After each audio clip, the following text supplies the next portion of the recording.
Well, hello everybody. Good day or good afternoon. I guess we are at this point as I'm recording this. I hope you're having a good day so far. We are going to be studying First Samuel chapter 29 today. We're almost done with the book of First Samuel. We've got just a few more chapters before the end. And this chapter is not real long. And I don't know, there's a lot of, well, there is some very important things to talk about here, but it's not, I don't know that this is going to be the longest of studies today. But it is an interesting chapter. It's in the Bible for a reason. And we have some interesting things to ask ourselves about what David was thinking during this process. But let's go ahead and pray, and then we'll get started. Father in heaven, thank you for your word. Thank you for our community. Thank you for the way you teach us and the mysteries that you've put in Scripture, and the way those mysteries just cause us to discuss and continue to pursue and think about you, Father. I pray blessings on all the viewers that are watching this, that you'd be with them, and that you would let us all grow closer to you and to each other. In Christ's name, amen. Okay, so, by the way, why does God put mysteries in his word? Why does he leave them? We talked about this the other like a couple weeks ago when I was teaching Revelation Live. I asked, why doesn't God just say, hey, here's the order of things, it's going to be this, you're going to see this happen with this leader, and then the rapture, and then Jesus comes back? And why doesn't he just put everything so clearly? And the answer is because then we wouldn't seek him nearly as much. We would, if you have all the answers, okay, well, why am I going to keep reading the Bible then if there's no mysteries in it to discover and the answers to? So God intentionally has written his word the way he's written it to provoke us to seek him for answers, to study, to discuss and debate with other Christians. He doesn't mind questions and debates and discussions among Christians as long as they're done in love. He wants us doing that because that even helps us fellowship by discussing these bigger topics. Now, he's made a lot of things very plain in his word, easy to understand. The path of salvation is pretty easy. He doesn't want people missing that, but then he's got all these other more detailed, bigger mysteries, deeper mysteries that we get to discuss. And one of those is we're going to talk about today in 1 Samuel chapter 29. So we left off where David, in the past two chapters, David has been hiding among the Philistines. He has been living down there. He's running from Saul, and Saul wants him dead without just cause. For a year and 4 months, David has been living among them with his 600 men, and he's been raiding and destroying villages of Canaanite peoples, but telling the Philistines he was doing this to Judah. He was doing this to the Jewish or Israelite cities. So that the king of Gath, Achish, thinks that David is awesome, that he is totally turned against the Israeli people, that he's totally allied with the Philistines now. And David has let him believe this. He's lied to him to make him believe this. So, and then the Philistines decide they're going to go up and attack King Saul. And Saul is so fearful of this, he actually went to seek a medium to get her to conjure up the spirit of Samuel to get advice. And the medium, the Samuel, tells Saul that he is going to die the very next day. And now we're going back to the Philistine side as the story continues. Then the Philistines gathered together all their armies at Aphek, and the Israelites encamped by a fountain which is in Jezreel. And the lords of the Philistines passed in review by hundreds and by thousands. But David and his men passed in review at the rear with Achish. Then the princes of the Philistines said, "What are these Hebrews doing here?" So, There are 5 lords of the Philistines. We know that from the beginning chapters of First Samuel. They rule 5 cities. So the Philistines didn't have a single king, which is very interesting. They had 5 kings of 5 cities. And these lords of the Philistines would come together and do battle together in mass at times against Israel. So it was kind of like a big council that was united in spirit. They're camped at Aphek. This is mirroring a previous battle at the very beginning of First Samuel when the Ark of the Covenant was lost. And so we see a pattern here. Generally, when the Philistines camp at Aphek and Israel camps at Jezreel, Israel loses. And that's what's going to happen. And they lose something of significance. The first time they lost the Ark of the Covenant, this time they're going to lose their king Saul. Okay. Aphek, if you'll remember, means a place of control or restraint, and Jezreel means God sows. So, in Aphek, what does this mean? Why is it named control or restraint? Most likely, this was a place where the Philistines had a garrison or something, and they would basically station soldiers there to try to control or restrain the people of Israel. They have since Saul has been king, though, they've lost a lot of that position. They haven't been able to control Israel in the same way, oppress them. When we started the book, they wouldn't even let Israel have swords. So having King Saul has definitely helped them push the Philistines back. And for all we know, Aphek is not necessarily currently manned by a garrison of the Philistines at this time. That's probably been abandoned, but the Philistines are returning to it to camp there because this was their original base. And the Israelites are up in a place called Jezreel, which is a valley in front of Mount Gilboa. So the battle itself, I believe, is going to be fought on the slopes of Gilboa. And Jezreel is kind of the valley in front of it. And the Israelites were camped down there by a spring. That's what it means by a fountain, which is in Jezreel. They were camped there for the water. Prophetically, the name Jezreel and this fountain, it's a fountain is representing a release of God's power in the kingdom. Water is a symbol for God's power. So what we see is through God's power, he is sowing something. God is sowing something. Jezreel means God sows for Israel's future. And what he is sowing is through the death, he's going to be planting King Saul in the earth, and the kingdom of King David is going to rise up in its place. So what does it mean? And the lords of the Philistines passed in review. They're doing a parade, okay? They're doing a parade by hundreds and by thousands. So they had squadrons of men, different units of men, different sizes. And they're doing a military procession to review the troops before they go to battle. Make sure everybody's got their gear, everybody's looking good, everybody's marching, they're all trained, they're all, cohesive. David is meant passed in at the rear with Achish. So Achish is apparently the last of the lords of the Philistines to pass in this parade. And so of the 5 lords, he's coming last. And then the Hebrews under David are at the end of his troops. They're like the very last butt of the parade. And Achish, and then the other lords or princes of the Philistines are like, it says princes, not lords. So maybe these are the sons of the lords, the nobility, basically. Saying, what are these Hebrews doing here? And Achish said to the princes of the Philistines, is this not David, the servant of Saul, king of Israel, who has been with me these days or these years? And to this day I've found no fault in him since he defected to me. So apparently he's expecting they should know who David is. Well, he knows they know who David is. But he has this expectation that they know David has defected a while ago, and that he's been living down there in the territory of Achish and Gath for more than a year. So it's like, you knew David, he's saying, you knew David was down here with me. He's been here more than a year. He said, and to this day, I have found no fault in him since he defected to me.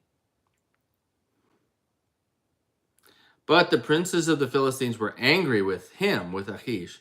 So the princes of the Philistines said to him, make this fellow return, that he may go back to the place which you have appointed for him. And do not let him go down with us to battle, lest in battle he become our adversary. For with what could he reconcile himself to his master, if not with the heads of these men? Is this not David, of whom they sang to one another in dances, saying, Saul has slain his thousands, and David his 10,000s? So they're not buying it. Now, they're not telling Achish that David can't live in the land anymore. They're saying, tell him to leave and to go back to Ziklag. Tell him to go back to the place that you appointed for him. He can't go into battle with us. This would be the perfect opportunity for him to turn on us. He could be in the middle of our forces, and we think he's going to be helping us. And then all of a sudden, at the right moment, he and his 600 men turn on us and start attacking us from within. You know, that wouldn't be a small thing in any army in the middle of any battle. You got, you know, I don't know how many thousands of men, but if you have a group of 600 trained, seasoned warriors in the middle of your men that you think are your allies, and all of a sudden they're going out and attacking yourself, like betraying you, that would be a major weakness right as the battle begins. And they know David is fierce. So like saying, isn't this the guy who they sang that he had killed 10 times as many people as Saul? And you're trusting him all of a sudden? So Achish is thinking he's going to get glory by bringing this defector David in, who's now going to kill 10,000s of Israelites.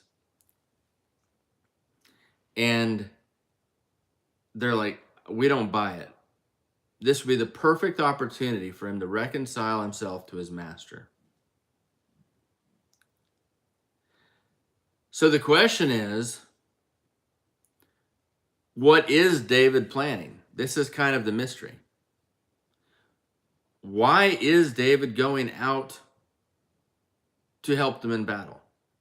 In verse 6, we see, then Achish called David and said to him, surely as the Lord lives, you have been upright, and your going out and your coming in with me in the army is good in my sight. For to this day I have not found evil in you, since the day of your coming to me. Nevertheless, the lords do not favor you. Therefore return now and go in peace, that you may not displease the lords of the Philistines. Now, he's saying certainly, when he says, as the Lord lives, he said, there's nothing more certain than that God exists. He's saying, you have been upright, David. There's nothing evil about you. I've not found anything that's not good about you since you came here. But the other guys don't want you here. They're worried. Could you just please go back to Ziklag in peace? And I don't want you to make these guys angry. Well, maybe another day we'll do this. Please just understand.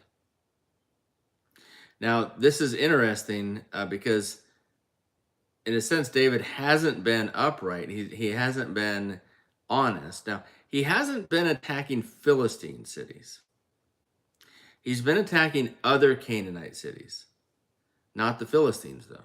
So he hasn't. So it is true that he hasn't done anything against the Philistines, his host. He's not betraying them in that way at this time. He's attacking other enemies of Israel, and they're pretending like he's attacking Israel, and the Philistines are a third party to this. But it's not true. So it is true that he hasn't done any harm to the Philistines. That's true. But everything Achish thinks and understands is not necessarily true.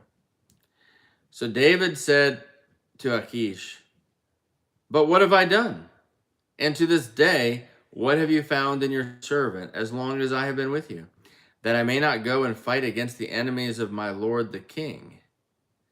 Now, what is David thinking? Why is he saying this? Because he's not going peacefully here. He's arguing a bit. He's like, I really want to go. Don't send me back. We really want to go. We want to go help in this battle.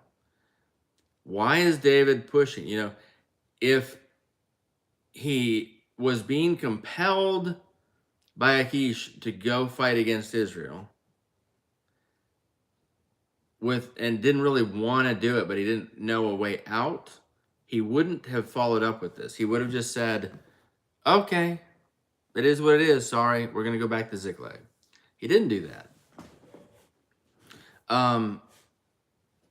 Instead, he's like, but hey, we really want to go. Why are you saying, why don't they want us to help? Have I done anything wrong in your sight? So there's only really two possibilities. Either David is really intending to help the Philistines and attack and fight against Israel and King Saul, which is really hard to believe considering the previous escapades where he's actually spared Saul's life and hasn't fought Saul's army or engaged them at all. There's been no battles. He's refused. He's just continually run away. I don't want to fight you, Saul. I don't want to fight you, Saul. So why is he so eager to fight now on behalf of the Philistines? Unless he's just so full of fear that he thinks all hope of a future with Israel as king of Israel is gone. I mean, if he goes into battle and kills Israelites, his future as king of Israel is gone. This doesn't seem like a likely thing.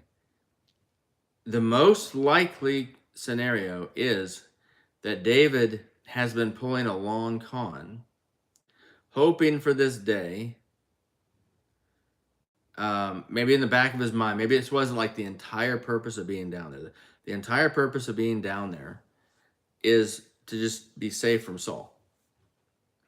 But in the back of his mind, there's this idea, well, if we ever have to go up to battle against Israel with the Philistines, if they ask us to come, we'll turn on them in battle, okay? And reconcile ourselves to Saul and show him that we're with him no matter what, that we're with Israel no matter what. So that would seem to be the most likely scenario, because the other one of actually wanting to fight Israel and help the Philistines does not seem reasonable or consistent at all with David's character, with any of the other stories that he's done. There's nothing in the rest of 1 Samuel that indicate that he would even entertain this for a moment from his very first battle with Goliath, where he viewed the Philistines as being the enemies of God. And even when he says that I may not go and fight against the enemies of my Lord the king. So Achish is interpreting that to be, he's calling Achish his Lord and king. But in David's mind, is not his Lord and king on the human side Saul, and is not above that God himself or Yeshua, the angel of the Lord? So David doesn't mean Achish here. He doesn't view Achish as his Lord the king. He views Saul as his Lord the king. So to go and fight against the enemies of Saul would be to turn on the Philistines and attack them from within. And I think that is the most logical thing that David is thinking. He's thinking he's going to go into this battle and do exactly what the lords of the Philistines, the princes of the Philistines, are suspecting he would do. They are exactly right. This is what David is planning. There is no other reasonable explanation given what we know about him in every other chapter of 1 Samuel. There's no way he's going to fight against Saul. There's no way he's going to fight against Israel. So he's thinking, he must be thinking, we're going to go, pretend to be with the Philistines, and then turn on them, attack them, help Israel get the victory. That will hopefully once and for all ingratiate ourselves to Saul and please him and show Israel, I'm always with you. I'm always with you. I'm never against you, Israel, even when I'm down here hiding among the Philistines because I'm being unjustly pursued.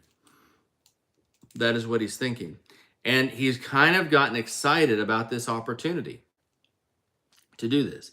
And he's obviously got some faith that if he and his men turn on the Philistines in the middle of this battle, that they will, because they would be coming up from the rear. So Israel in the front, they're in the rear, be pinching them like this. They wouldn't actually be in the middle. he has faith that God will protect him through it. That would be my conclusion, given everything else we know about David.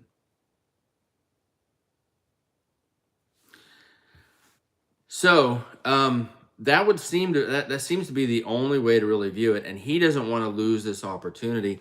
Now that it's happening, he's excited about it. He's like, this is a great opportunity for me to get back to Israel and maybe once and for all put an end to this speculation of Saul that I'm against him.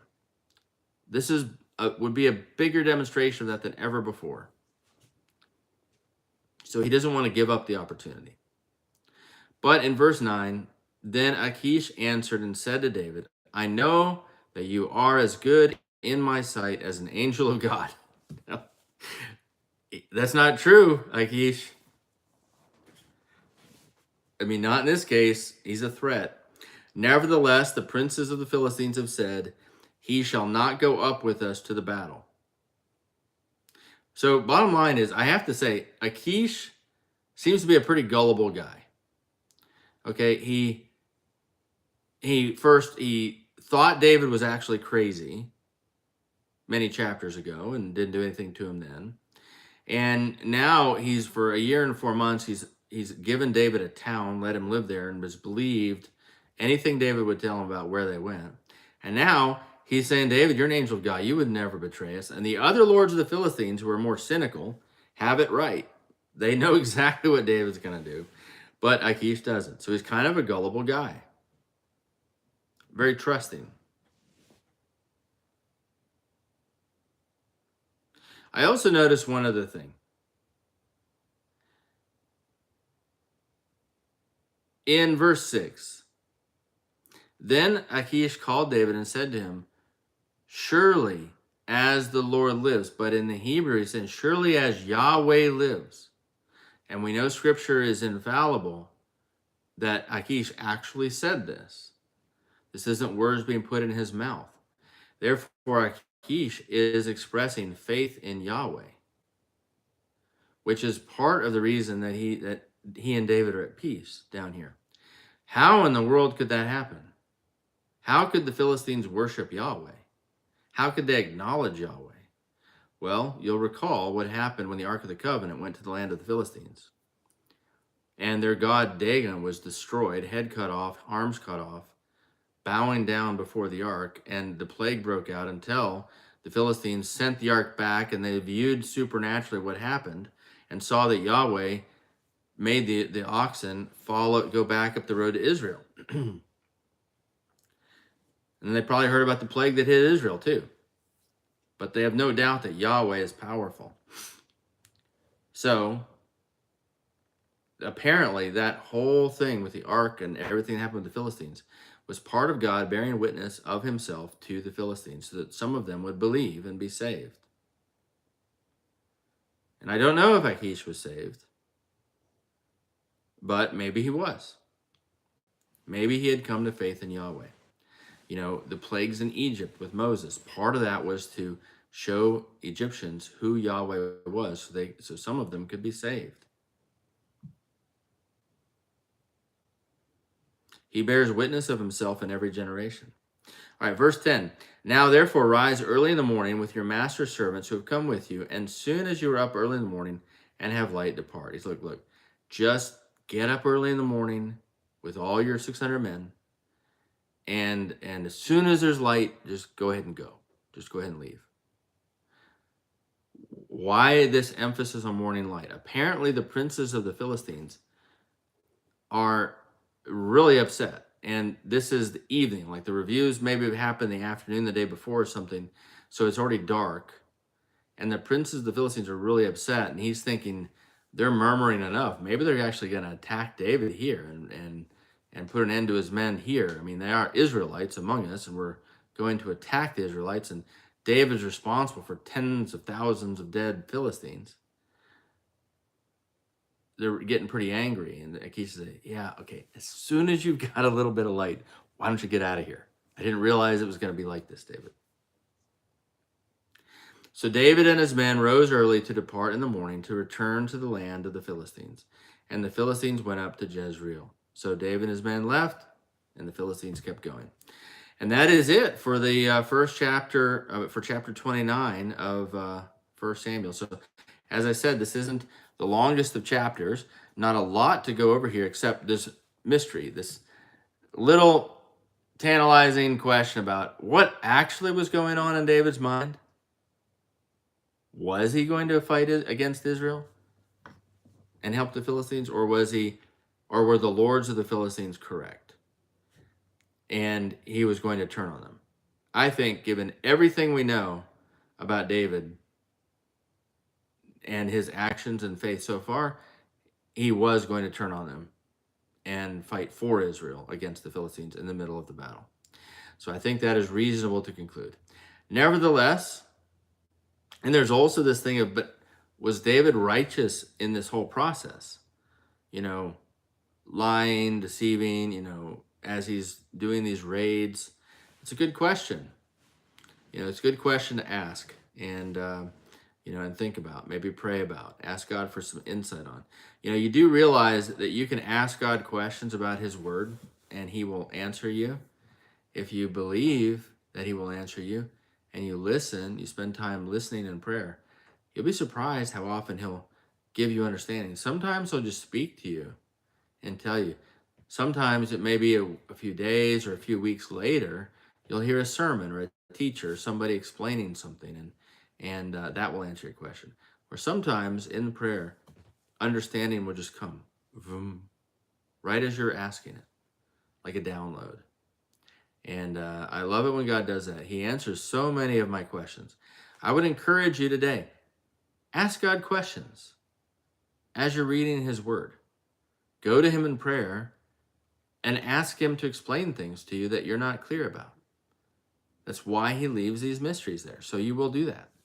Anyways, I hope you guys have a great day. And tomorrow is Saturday. So tomorrow I'll be doing live the 13th step in the path to strength, the step of Ephraim, which is a very important step to help understand about spiritual warfare and how to engage it.